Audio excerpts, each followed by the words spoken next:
in demand for freight within the freight space in terms of delivery of goods and so forth. So that's quite interesting to see that it resonates a lot. Freight is doing well, road is not doing as well. Systems need to change. The way business is traditionally done needs to be reviewed. So in times like these, when revenue is so uncertain, how do you trigger growth in it? How do you trigger growth within your business? What are some of the changes that need to happen? Those are the discussions that we want to be able to have with the transport sector to see how can Vodacom's technology best support during these times. I think the main thinking is really around repositioning traditional offerings, relooking your supply chains, relooking the entire value chain as a whole.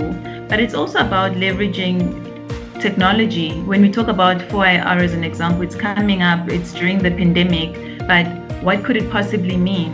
What is the new normal? The reality is that the conversations that are happening in the industry are that which necessitate change. The operators do want change. And the cashless system is just an example of the things that they really want. They do want change. They do want to operate efficiently. They do want to operate in a formal environment. They do want to be able to make profits. They do want to grow their businesses. So the work of the department is that which assists the country, the province, and the cities in providing an efficient transport system. An efficient transport system, to be blunt, is an efficient taxi operating system. With the Gautrain, which is an interesting part about the passenger rail transport, is we planned for additional investments to be made to deal with how the operations continue under this crisis.